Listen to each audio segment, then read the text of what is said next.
From the day you arrived in Highgarden, I've thought of you more as a friend than as my handmaiden. A dear friend, in fact. Thank you, my lady.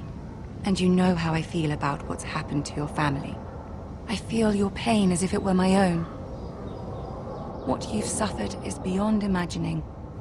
And your poor family as well. You're very kind, my lady. Of course, Mira, but you must not despair. We will get through this together. You must understand there are limits to what I can say, especially here in King's Landing, now that I am to be queen. To have a handmaiden from the north whose family fought for Robb Stark. It raises questions at a time I can least afford. Cersei herself cornered me this morning outside the Royal Sept. She mentioned the northern girl in my service, and she painted you a traitor. She was very pleased with herself. I'm not a traitor. Of course not. It's only an excuse to torment you, and by extension, me. She demands an audience. She wants an apology of some sort, for what I don't know, but she's waiting for us now, and I promised I would bring you to her. I wouldn't ask this of you if it were not important. I cannot afford any conflict with Cersei with the wedding so near. I'll do as you ask, my lady. I knew I could trust you. Humor her. Tell her what she wants to hear. See if the Queen Regent is ready to receive us.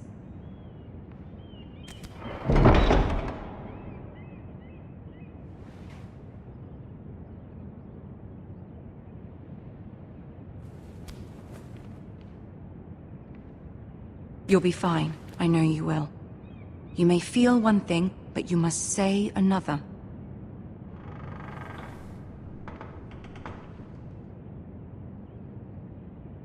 Good luck.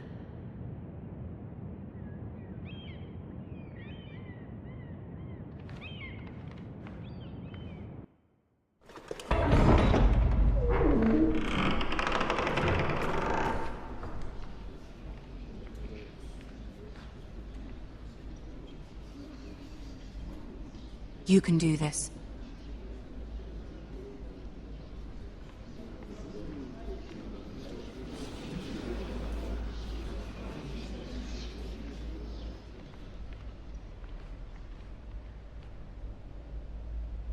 Ah, Lady Marjorie. Aren't you looking lovely this evening? Lord Tyrion. Your Grace? With your permission, allow me to introduce Lady Mira of House Forrester.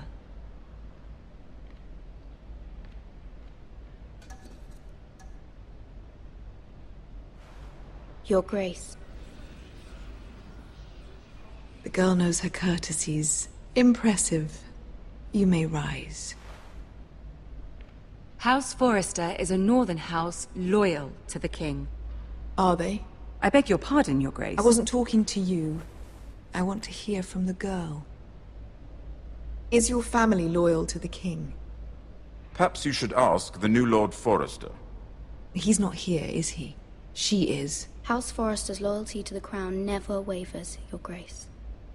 I see. And yet... For centuries, the Forresters have been loyal bannermen to House Stark. A house of traitors.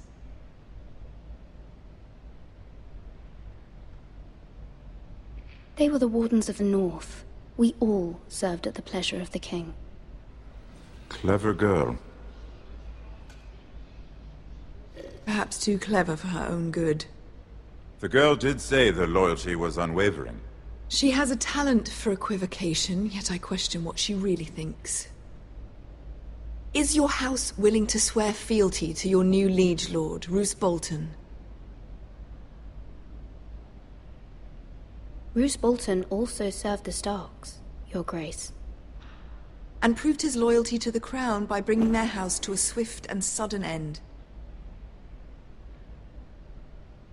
Old allegiances are not easily abandoned. But now that the war is over, we must look to rebuild and forge new alliances. There are ships and shields to be built, and Joffrey will need a steady supply of ironwood for his armies. I'm told there are others who would happily serve that purpose. but I trust we can rely on House Forrester. Forster Ironwood does seem rather unique. Yes, Your Grace. It would be a shame to see it fall into the hands of another house. I imagine you'd do almost anything to prevent that from happening, wouldn't you? Ask any Lannister, and they'd do whatever was necessary to save Casterly Rock.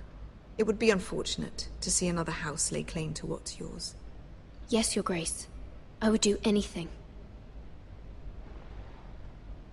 I see. What would you have the girl do, Cersei? It's not as if she fought beside the Starks, wielding a battle axe for the Northern Army. It raises an interesting question, I suppose. Can we truly blame those who end up on the wrong side of the war? Our dear Marjorie here was betrothed to Renly Baratheon on the false assumption that he would one day rule the Seven Kingdoms. Can we fault her for her mistake? Should she be held accountable?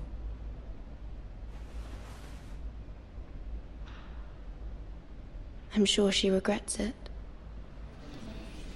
Perhaps. Perhaps not. If there's a point to this, I hope you find it quickly. Loyalty can be such a hard thing to define.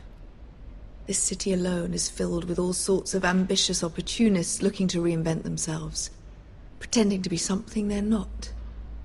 Who knows what lurks within their hearts? You are a girl from the north, here in service to Lady Marjorie. One can only assume her interests are yours. Yet loyalty to a king, that must be absolute, beyond question. And if your loyalties were to become conflicted between your king and the very person whom you serve, what would you do then? I'm sure she Let the would... girl answer the question. Go on. I must choose Marjorie, Your Grace. I serve at her pleasure. Clearly your handmaiden does not have her priorities straight. She is a threat to the crown, isn't she? The most dangerous handmaiden in all of King's Landing.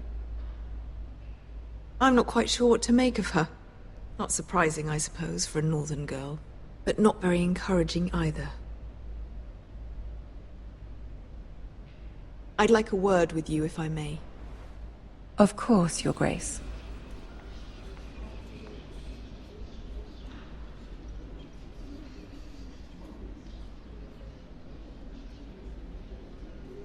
I'll walk you out.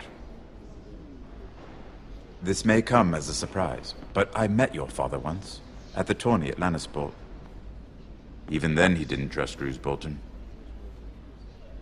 We only spoke briefly, but your father struck me as an honorable man.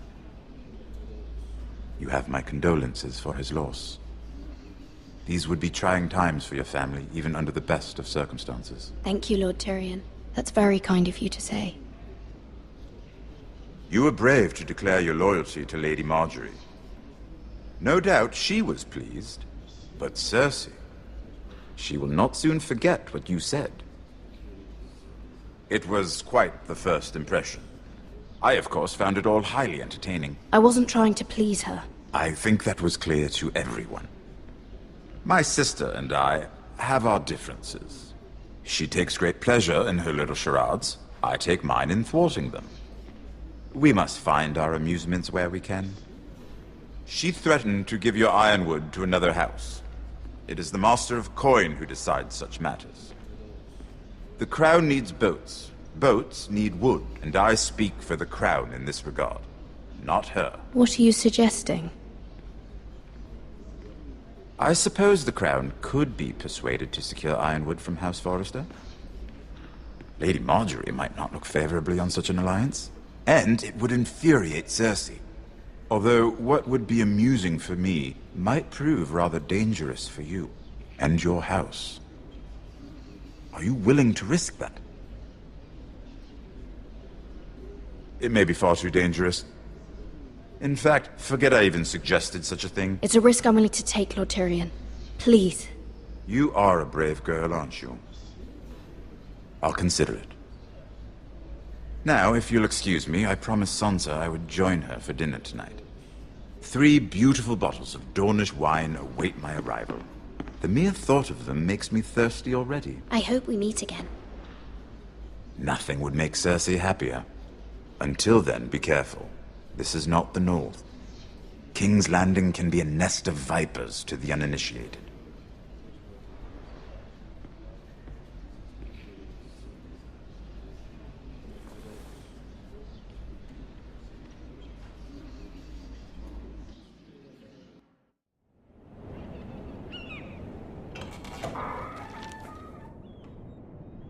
Mira, I was worried.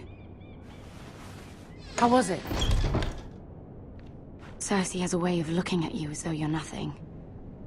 It's more than a little intimidating. It didn't go very well. I'm sorry. Cersei is known for being rather difficult. But at least it's over now. Lady Marjorie has spent the entire day working on seating arrangements for the wedding. Of course, you and I are seated way at the back, here with the 4th cousins and the 9th-born sons. Ah, Sir Jaime. I wouldn't mind tarnishing that white cloak of his. Sarah! What? It's true. And Oberyn Martell, the Red Viper. I'm told he has a paramour. He is quite handsome. And quite passionate, from what I've heard. Perhaps Lady Marjorie could make the right introductions. Who knows? We might meet our future husbands. Although, marrying a king, I can only imagine what that would be like. Would you marry Joffrey if it meant you'd become queen? He does have a certain look about him, and he's always treated Lady Marjorie well. Which is more than you can say for his mother. I'd marry anyone if it helped my family. Right. Of course. Well, I would marry him. Imagine the power you would have as Queen of the 7 Kingdoms. I might even allow you to be my handmaiden. Let's see, who else should we marry off? Brienne of Tarth and Tyrion Lannister. What a perfect match! Sir Bronn and... What are you doing?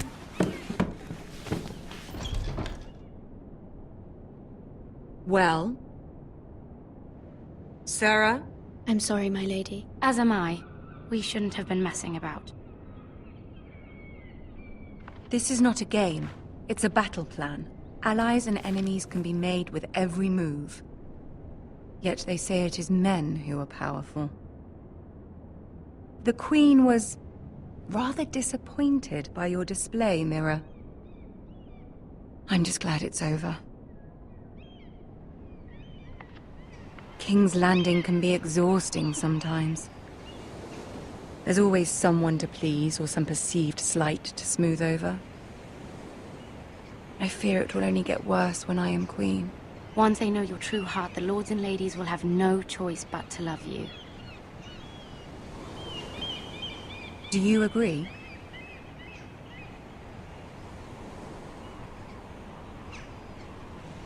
Once you are queen, the lords and ladies will do their best to please you. You learn very quickly. Your words to Cersei were brave, but I know you must fear what the Boltons might do to your family. I do appreciate your willingness to appease her, as difficult as it may have been. Thank you, my lady. There's been something on my mind. Something important.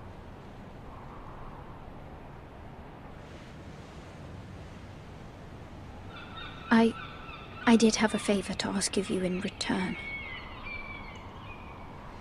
Whatever you wish to say, you can say it in front of Sarah. There are no secrets between us.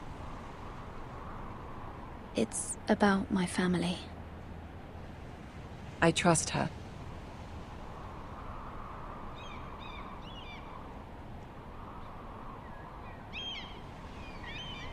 Go on.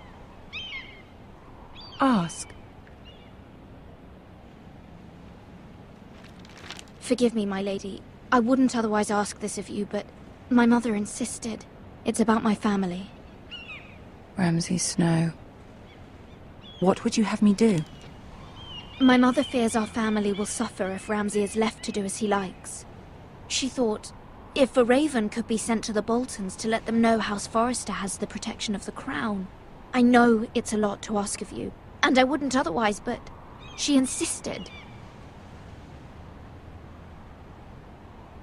That is no small request, especially now. I know, my lady, and I wouldn't ask this of you otherwise. But my mother has left me no choice. She insisted.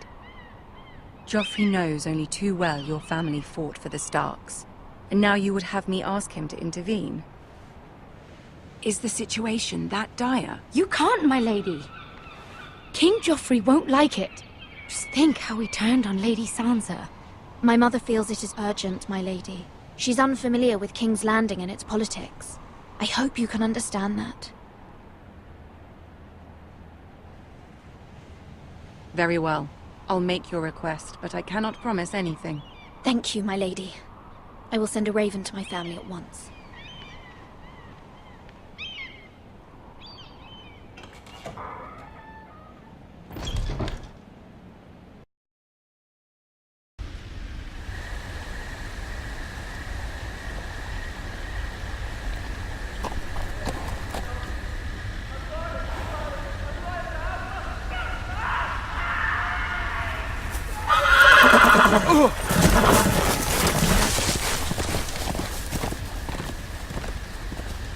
Seven hells.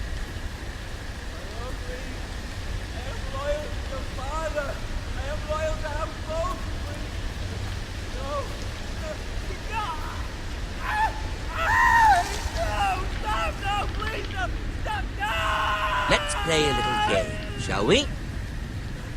Did you know my ancestors wore the skins of their enemies as a coat?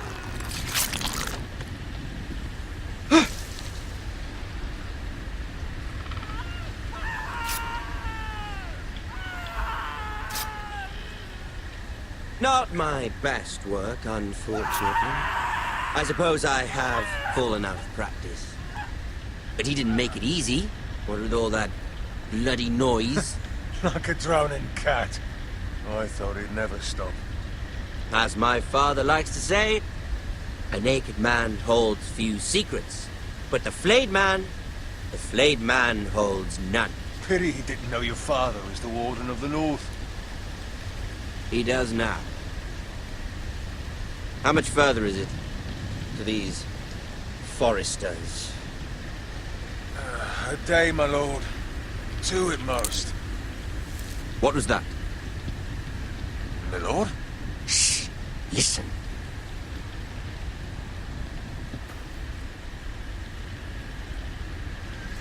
There.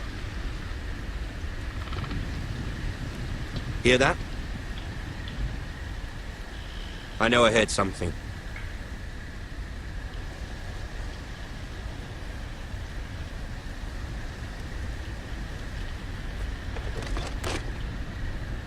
Never mind. We've wasted enough time already.